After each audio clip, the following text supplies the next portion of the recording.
From the chapter on Easy Practice by Bodhisattva Nagarjuna.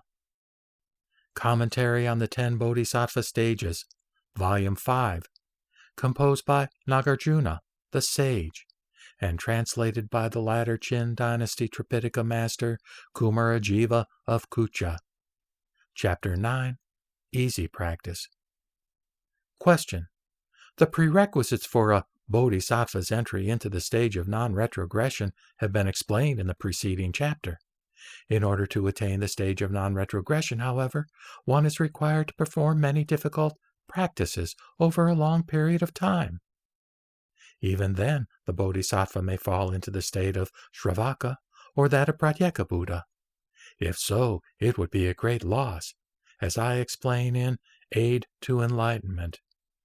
Quote, if one falls into the state of Shravaka or Pratyeka Buddha, it should be called the death of a Bodhisattva, for one loses all benefits. Even if one were to fall into hell, no such fear would arise. But falling into the state of these two vehicles should be greatly feared. Even if one were to fall into hell, one would eventually be able to attain Buddhahood. But if a Bodhisattva falls into the state of these two vehicles, his path to Buddhahood will ultimately be blocked.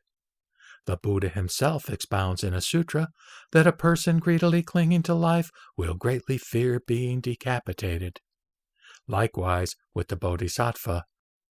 With regard to the state of Shravaka or Pratyeka Buddha, the Bodhisattva should have great fear. Close quote. Therefore, if there is a path of easy practice in the teachings of the Buddhas, through which one can quickly attain the stage of non-retrogression, please explain it to us. Answer. Those are the words of a weak and inferior person who lacks great aspiration. The reason is that if you make an aspiration for supreme, perfect enlightenment, and yet cannot reach the stage of non-retrogression, you should stake your life instantly on the way and exert yourself urgently day and night as if your head were on fire. As I state in Aid to Enlightenment, quote, a bodhisattva who has yet to reach the stage of non-retrogression should always exert himself urgently as if his head were on fire, and strive diligently on the way as if bearing a heavy burden on his shoulders. In seeking enlightenment, the bodhisattva should always strive diligently on the way, and never give rise to an indolent mind. Even if one who seeks the enlightenment of the Shravaka or Pratyeka Buddha, though acting only for one's own benefit, should always strive diligently on the way. How much more so in the case of a bodhisattva who seeks to carry himself and others to the shore of enlightenment. One should thus strive 100,000 million times more diligently than a practicer of the two vehicles. Close quote. For the Mahayana practicers, the Buddha said as follows, quote, to make an aspiration for the enlightenment of Buddha is harder than lifting the 1,000,000 great thousand world. Close quote. The stage of non-retrogression is extremely difficult to attain, and it would take a long time to achieve. If you insist on knowing about a path of easy practice to quickly attain the stage of non-retrogression, if you insist on asking about such a means, I will present it to you. In the Buddha's teaching, there are countless gates. Just as journeying over land is full of hardship, while sailing on board a boat is pleasant, there are difficult and easy among the paths of this world. So it is with the paths of bodhisattvas. Some engage in rigorous practice and endeavor, while others quickly reach the stage of non-retrogression through the easy practice of entrusting as the means for attaining it. Here I present the following verses, quote, the Buddha of auspicious virtue of the East, the Buddha of sandalwood virtue of the South, the Buddha of infinite brightness of the West, the Buddha of ensign virtue of the North, the Buddha of sorrowless virtue of the Southeast, the Buddha of jewel giver of the Southwest, the Buddha of flower virtue of the Northwest, the Buddha of practice of the three vehicles of the Northeast, the Buddha of bright virtue of the Nadir, and the Buddha of extensive virtues of the Zenith. Such world-honored ones are now present in the 10 quarters. If one desires to attain the stage of non-retrogression quickly, one should, with a heart of reverence, call their names, holding steadfast to them." Close quote. If bodhisattvas wish to attain the stage of non-retrogression while in their present existence and realize the supreme perfect enlightenment, they should think on the Buddhas in the 10 quarters and call their names.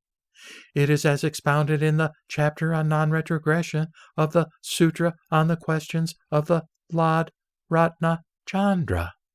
Quote, "The Buddha said to Ratnachandra, in the eastern quarter, after passing through Buddha lands as innumerable and uncountable as the sands of the Ganges, there is a world called Sorrowless. Its ground is flat and made of the 7 kinds of jewels. It is partitioned with purple gold cords and adorned with rows of jeweled trees. There is no hell, nor are there realms of animals, hungry ghosts, or asuras, nor are there any other places of affliction. The world is pure and undefiled, having no sand, pebbles, or rubble. Nor are there mountains, hills, deep caves, or gorges. Flowers rain constantly from the sky, spreading all over the ground.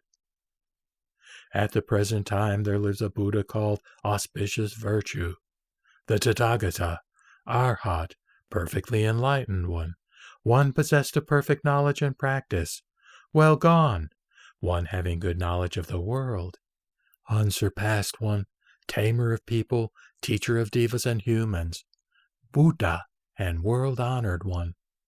A host of great bodhisattvas surround and worship him. His physical features are glorious, like a great blazing mountain of gold, or like a great mass of precious treasures. For all the assembly he is extensively expounding the right Dharma.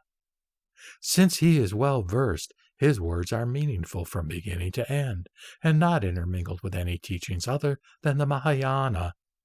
His expositions are complete, pure, and real, lacking nothing. What is meant by lacking nothing? His expositions are not lacking such notions as the 4 elements of earth, water, fire, and wind, or the 3 worlds of desire, form, and formlessness, or the 5 aggregates of form, perception, conception, volition, and consciousness. O Ratnachandra, 60 kotis of kalpas have passed since this Buddha attained enlightenment. In view of the fact that there is no distinction of day and night in his Buddha land, because of this, his life is here being measured only in terms of the days, months, and years as calculated in this world of Jambudvipa. The light of that Buddha always illumines the whole world. Through a single preaching, he enables immeasurable, unlimited, and uncountable kotis of people to attain insight into the non-origination of all existence. In addition, he leads twice as many people to attain the 1st, 2nd, and 3rd Dharma insights. O Ratnachandra, through the power of the original vow of the Buddha, sentient beings in other worlds who accumulated various roots of good under the past Buddhas will attain insight into the non-origination of all existence when they are touched by the light of this Buddha. O Ratnachandra, if good people, whether men or women, hear the name of this Buddha and believe and accept it, they will not regress from their attainment of the highest perfect enlightenment. Close quote. The above statement also applies to the 9 other Buddhas. Now, I will explain the names of those Buddhas and their lands. The name Auspicious Virtue represents the genuine virtue of this Buddha and the sole existence of peace and happiness in his land. These are unlike the good and virtue of devas or dragon gods that at times bewilder and confuse sentient beings.